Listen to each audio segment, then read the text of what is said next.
დონალდ ტრამპმა ევროპაში ძველი ტკივილი დააბრუნა. მას შემდეგ, რაც საინაუგურაციო სიტყვაში ამერიკის შეერთებული შტატების 47 პრეზიდენტმა წიაღისეულ საწვავთან მიბრუნება დააანონსა. ელექტრომობილების მხარდაჭერა გაუქმდა და პარიზის კლიმატური შეთანხმების დატოვებაც გამოაცხადა, კიდევ უფრო გასაგები გახდა, რომ მსოფლიო ენერგეტიკული მიდგომები იცვლება.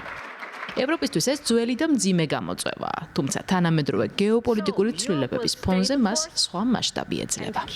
We want more cooperation. ჩვენ გვსურს მეტი თანამშრომლობა პარტნიორებთან.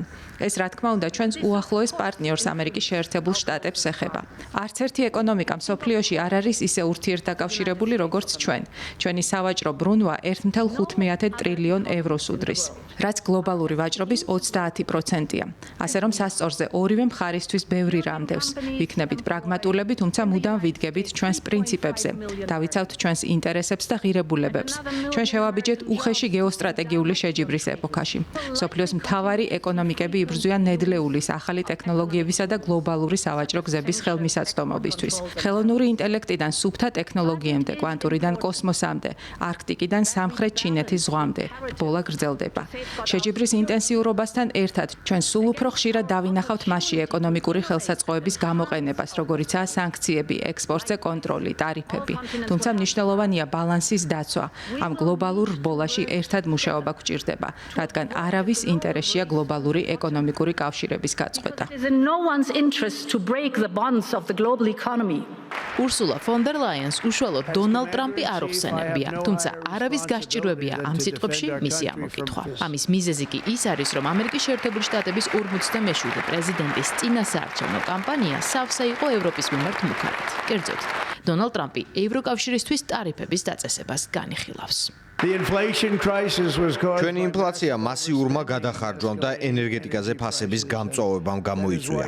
სწორედ ამიტომ ვაცხადებ ეროვნული მასშტაბით საგანგებო მდგომარეობას ენერგეტიკაზე. ჩვენ გავაგრძელებთ ბურღვას. დავასრულებთ მწვანე შეთანხმებას და უკან გავიწევთ ელექტრონულ მანქანებზე დაწესებულ მანდატს. ამით დავიცავთ ჩვენს ავტოინდუსტრიას და პირობას შევუსრულებთ ჩვენს დიად ამერიკელ ავტომუშაკებს.